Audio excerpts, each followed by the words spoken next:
Good morning friends. तो friends, अब हम इस प्रॉब्लम को सॉल्व कर रहे हैं। अमलगमेशन की ये प्रॉब्लम है और सबसे अच्छी बात है, बहुत सिंपल सी प्रॉब्लम है, अच्छी तरह पढ़िए इसे। चलिए, P and Q limited agree to amalgamate to form a new company of P Q limited. The following balance sheet of both the companies as on the date of amalgamation stood as followed. P और Q की balance sheet दे रखी है, assets दे रखी हैं, liabilities दे रखी हैं, general reserves हैं, पी एंड एल है। चलिए ठीक है।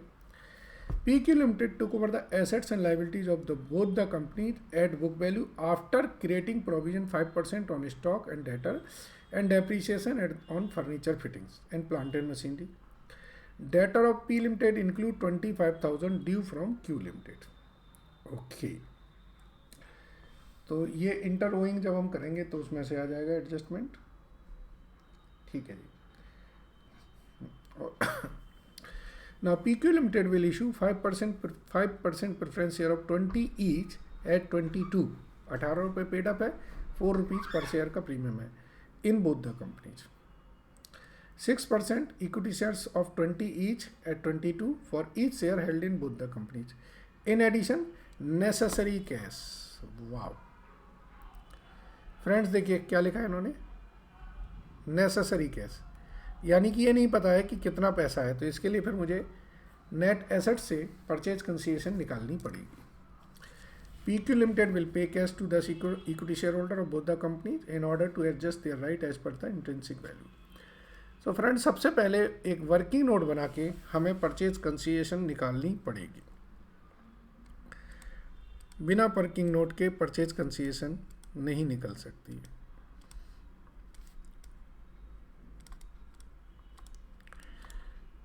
ठीक है जी, ये P है और ये Q है। चलिए, सबसे पहले देखेंगे हम एसेट्स टेकन एट, किस पे लिए हैं वो देखते हैं। गुडविल है, लैंड एंड बिल्डिंग है, प्लांट एंड मशीनरी है। तो इन्होंने जो डेप्रीशिएशन लेने के लिए बोला है वो किस पे बोला है, ठीक है, प्लांट एंड मशीनरी और फर्नीचर फिक्सर पे 10% डेप्रीशिएशन लेना है। तो गुडविल हम इसी वैल्यू पे ले लेंगे, 1,80,000। इसके बाद लैंड एंड बिल्डिंग है, हाउ मच, 450 एंड 340। चलिए ना, प्लांट एंड मशीनरी में इन्होंने बोला है 10% कम करना है। ठीक है जी, प्लांट एंड मशीनरी हमारी 620 की है और 450 की है। तो 450 पे तो ये तो हो जाएगा 4,05,000 और 62,000 कम करेंगे तो 5,58,000। ठीक है जी। फर्नीचर एंड फिक्सचर्स में भी इन्होंने बोला है कि 10% कम कर दीजिए। तो फर्नीचर 1,00,000 और 50,000 का है, तो 90,000 एंड 45,000 हो गया। ठीक है जी। इसके बाद ट्रेड रिसीवेबल पर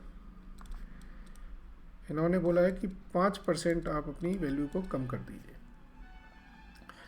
तो ट्रेड रिसीवेबल 325 के हैं, 5% कम करें तो ये आ जाएगा 1,30,8,750 और यहाँ पर 1,42,500। इसके बाद इन्वेंट्री को भी कम कर दीजिए 5% से। इन्वेंट्री कितने की है, 233 की है एंड 1,05,000 की है। सो 5% से कम करेंगे तो ये आ जाएगा 99,750 और ये आ जाएगा 221,350। ठीक है जी। अब आगे बढ़ें। कैश एट बैंक है, कैश इन हैंड है, ये एज इट इज ले लें। Cash at bank, cash in hand, ये है 1,08,000, 54,000 एंड इसको है 95,000, 20,000। चलिए, सो एसेट्स की वैल्यू निकल आई हमारी टोटल कर लें इसका। This comes to 18,90,100 and this 12,27,250। ये हमारा ए हो गया। अब हम बात करते हैं लायबिलिटीज़ की, जो लायबिलिटीज़ टेकन की हैं किस वैल्यू पे करी हैं। चलिए, लायबिलिटीज़ के बारे में कुछ दिया है। क्रेडिटर 88 एंड 160 के हैं और डिवेंचर्स भी एज इट इज़ लिए। सो क्रेडिटर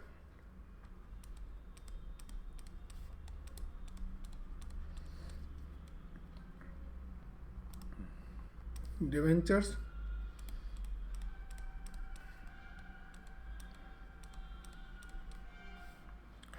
लायबिलिटीज़ का टोटल करते हैं।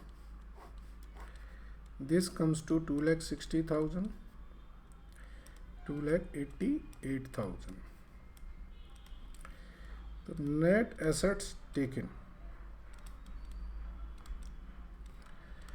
ए minus B, this comes to 16,02,100 and 7,90। अच्छा, और भी है कुछ,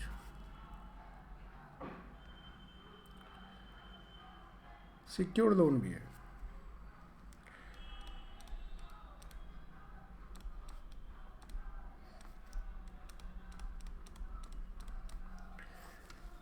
तो ये 2,65,000 जो है वो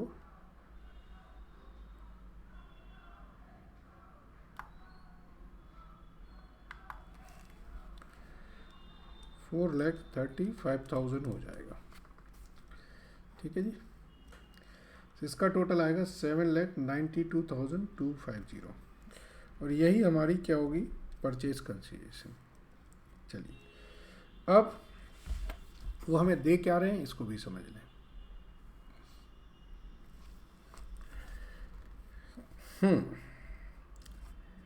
प्रेफरेंस शेयर को दे रहे हैं, हर प्रेफरेंस शेयर को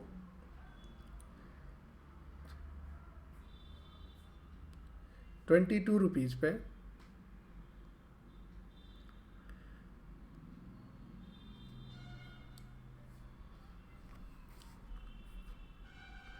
ये परसेंटेज नहीं है, ये वो है,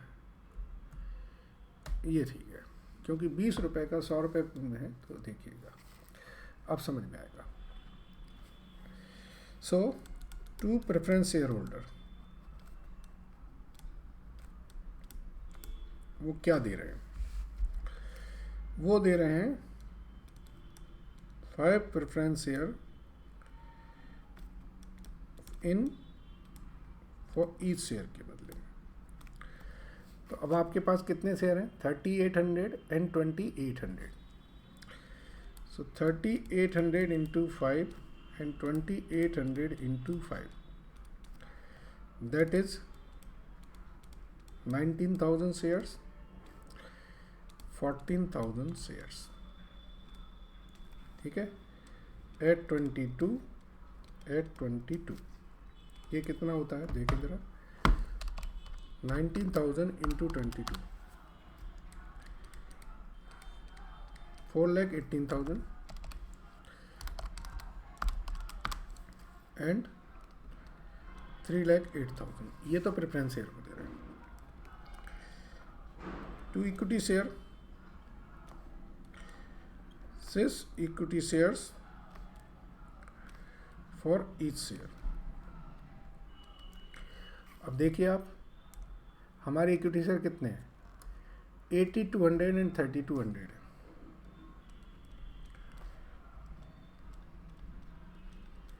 हर एक को 6 शेयर मिल रहे हैं। सो 49,200 shares at 22 and 19,200 shares at 22। चलिए वैल्यू देखें, 492 इंटू 22,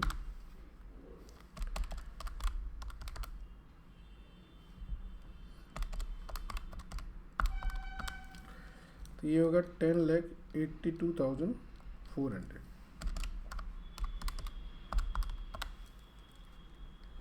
4,22,400। ठीक है जी।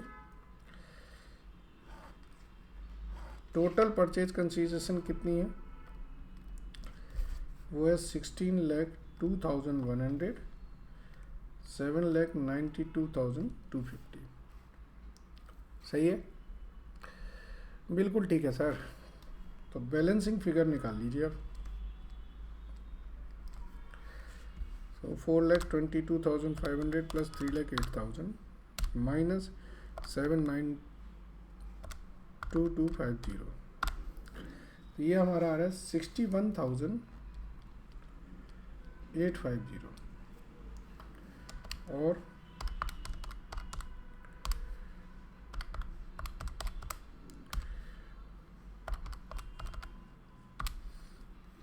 $1,01,700 ये है पेड इन कैश। ये हमें कैश में दिया। ठीक है फ्रेंड्स, तो हमने क्या किया, एसेट्स ली, लाइबिलिटीज ली, फिर देखा कि परचेज कंसीडरेशन डिस्चार्ज कैसे करना है, मतलब क्या क्या पैसा क्या दे रहे हैं। तो परचेज कंसीडरेशन होने का हम इतना तो प्रेफरेंस शेयर को देंगे, इतना इक्विटी शेयर को देंगे, मतलब इतने प्रेफरेंस शेयर देंगे, इतने के इक्विटी शेयर देंगे, और बाकी आप हमसे कैश ले लीजिए। नाउ दे हैव आस्क्ड, क्या पूछा उन्होंने कि आप हमें बैलेंस लेजर बना दीजिए। सो फ्रेंड्स, हम लोग लेजर बनाते हैं। मेरी रिकमेंडेशन है कि हम लोग लेजर एक साथ बनाएं जिससे आपको दिखे, या आप कहें तो अलग अलग बनाएं। चलिए अलग अलग बनाते हैं, कोई दिक्कत नहीं है उससे। सो नाउ अब पहले हम पी की बुक्स बनाते हैं। ठीक है जी।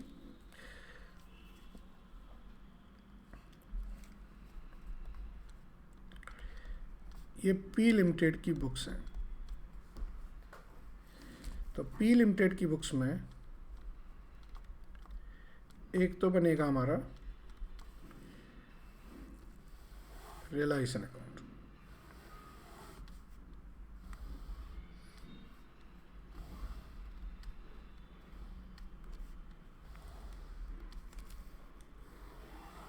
ठीक है जी। एक बनेगा हमारा P Q limited account.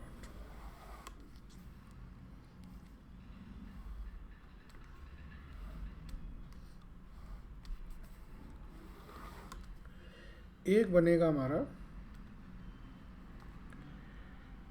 Preference share holder account.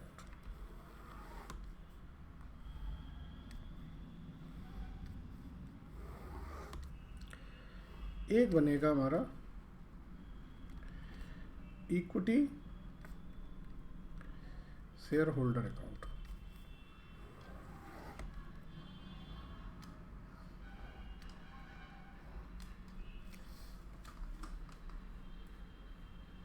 ठीक है जी। Preference share holder, equity share holder. So ऐसे ही क्यू की बन जाएंगी बुक्स। पहले हम पी की बना लेते हैं पूरी। अब पहले ये बैलेंस शीट पूरी पी की ट्रांसफ़र कर दीजिए कहाँ पे, रियलाइजेशन में, पूरी एज इट इज देख लीजिए। तो करते हैं। 1,04,50, 620, 1,03,25, 233, 108, 54,000। कुछ छूट तो नहीं रहा? चलिए लिखें। Goodwill, land and building, plant and machinery, furnitures and fittings, debtors,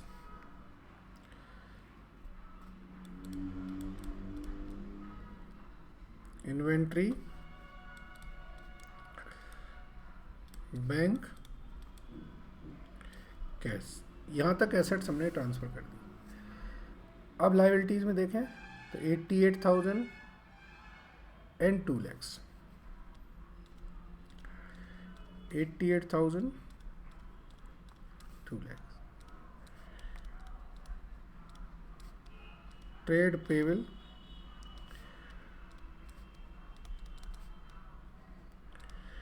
8% debentures. ठीक है जी। अब देखें इक्विटी शेयर्स, प्रेफरेंस शेयर्स। सो इक्विटी शेयर्स को इक्विटी शेयर कैपिटल में, प्रेफरेंस शेयर को प्रेफरेंस शेयर कैपिटल में।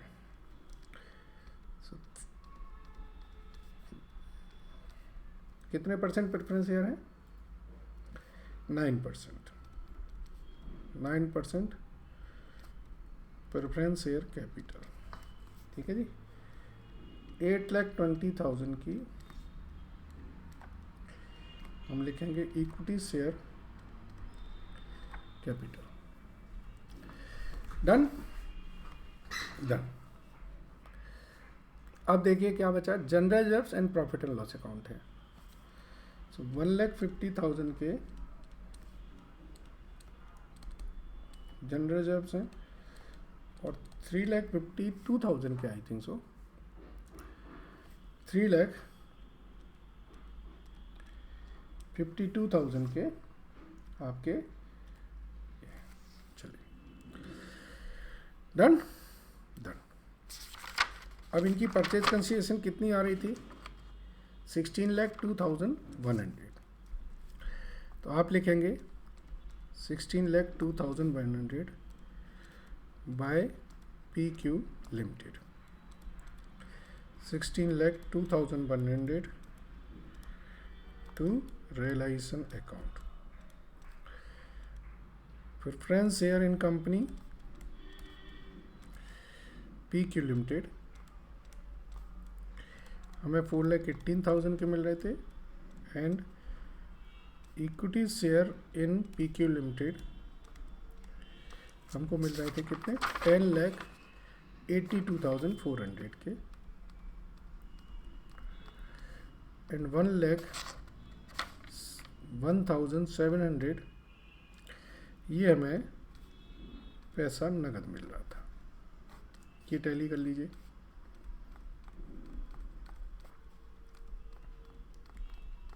ठीक है जी। अब ये जो प्रेफरेंस शेयर हैं PQ लिमिटेड में, ये दे देंगे आप प्रेफरेंस शेयर होल्डर को। तो जब आप प्रेफरेंस शेयर का टोटल करेंगे तो यहाँ पर 38,000 रुपीज़ का शॉर्टफॉल आएगा।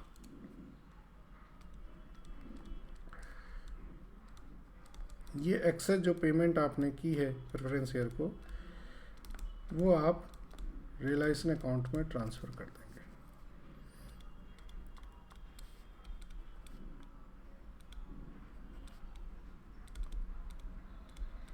ठीक है जी। अब आप रियलाइजेशन अकाउंट का टाइटल करिए। इसका टोटल आ रहा है 20,28,000। 90,90,000 की बैलेंस शीट की एसेट साइड का टोटल था। 38,000 आपने और लिख दिया, तो 1,37,900 ये हमारा लॉस है और ये कहाँ जाएगा? इक्विटी शेयर होल्डर के पास। 1,37,900 टू रियलाइजेशन अकाउंट। अब जो शेयर और पैसा मिला था वो आप इन्हें दे दीजिए।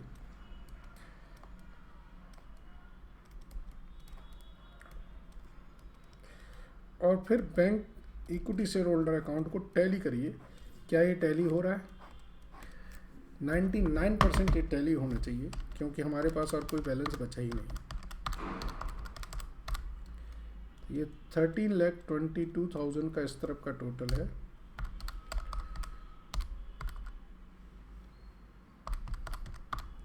तो ये भी टैली हो गया। ठीक है फ्रेंड्स, जैसे हमने पी लिमिटेड की बुक्स बनाई हैं ऐसे ही अब हमें क्यू लिमिटेड की बुक्स बनानी है, बिल्कुल सिमिलर पैटर्न पे। चलिए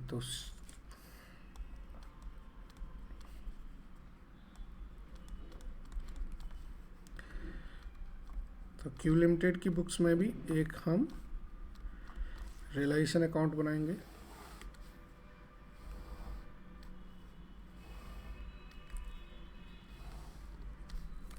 ठीक है जी, एक हम बनाएंगे पी क्यू लिमिटेड अकाउंट,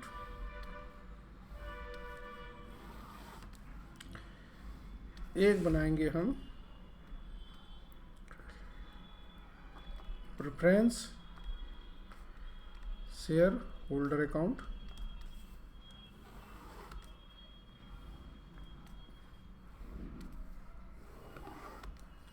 और एक बनाएंगे हम इक्विटी शेयर होल्डर अकाउंट।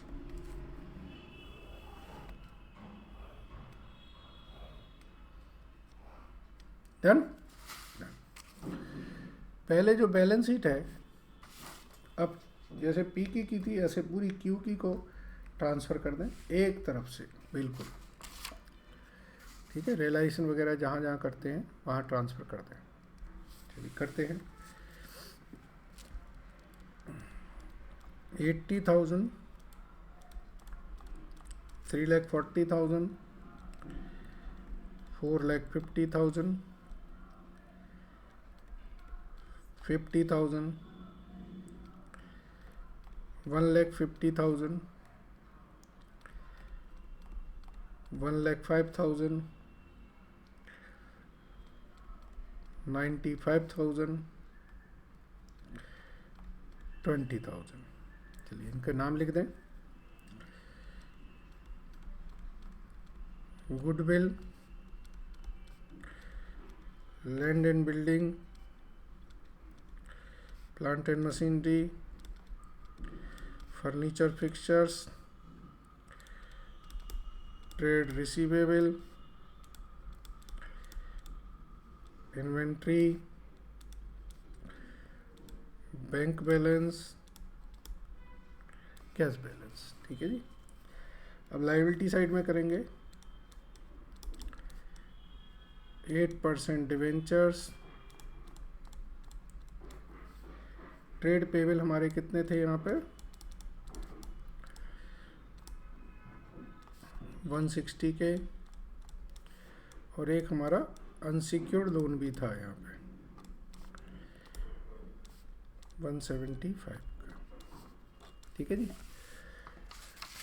कुछ नहीं करना है, जो आपकी ये आपने बनाई थी ना परचेज कंसीडरेशन करते वक्त, वही वैल्यूज़ हैं, मतलब बैलेंस शीट की वैल्यूज़ हैं, और वैल्यू नहीं कहेंगे हम, बैलेंस शीट की वैल्यूज़ हैं। अब 320 की इक्विटी है, 280 की प्रेफरेंस शेयर है, तो 2,80,000 bye preference share capital and 3,20,000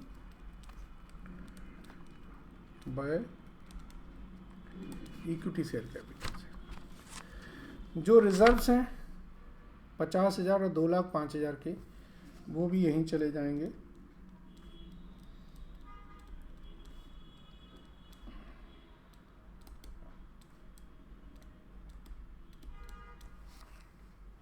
ठीक है फ्रेंड्स, अब हम आगे बढ़ते हैं।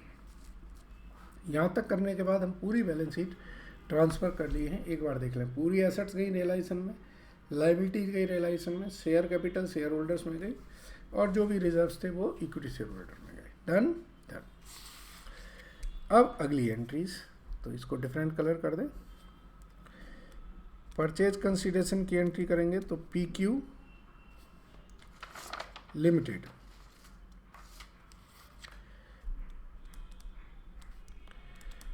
ये हमारी है 792,250, ये आ जाएगा हमारा टू रियलाइजेशन अकाउंट। अब इनसे जो मिला मुझे प्रेफरेंस शेयर इन PQ कितने के? 3,08,000 के। इक्विटी शेयर इन PQ 4,22,400 के। एंड 61,850 ये हमें नगद मिला। तो 79250 ये हमारा टैली हो गया। डन। ये जो प्रेफरेंस शेयर हैं ये आप किन्हें दे दोगे? प्रेफरेंस शेयर होल्डर को दे दोगे। अब प्रेफरेंस शेयर होल्डर को टैली करो।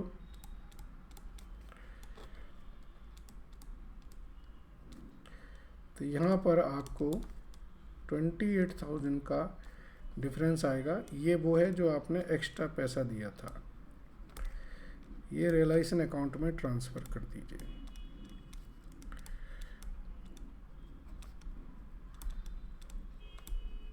ठीक है जी, यस। अब इसका टोटल करिए। 12,90,000 की एसेट साइड का टोटल था, 28 जुड़ जाएगा तो 13,18,000 हो जाएगा। ठीक है जी। इसमें जो बैलेंसिंग फिगर आएगी वो आपकी लॉस है 90750। ये हम कहाँ ट्रांसफ़र करेंगे? इक्विटी शेयर होल्डर को। 90750 ये रियलाइजेशन अकाउंट से आपने लॉस ट्रांसफ़र कर दी। बस अब जो इक्विटी शेयर मिले हैं वो आपने दे दीजिए।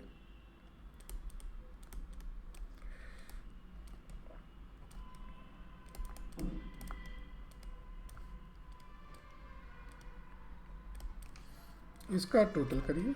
अगर ये टैली हो जाए तो यानी कि आपका क्वेश्चन सही है। तो इस तरफ का टोटल आएगा 5,75,000। इधर देखिए 90750 प्लस 61,850 प्लस 422,400 5,75,000। ठीक है जी। इट मीन्स ये क्वेश्चन हमने पूरी तरह से ठीक कर दिया। तो आई होप ये पूरा क्वेश्चन अच्छी तरह से समझ आया है। यहाँ पर हमें सेलर की बुक्स बनानी थी, पहले परचेज कंसिडरेशन निकालनी थी, फिर सेलर की बुक्स बनानी थी। ठीक है, चलिए फ्रेंड्स, आई होप आप एंजॉय कर रहे हैं amalgamation and absorption. Thank you very much.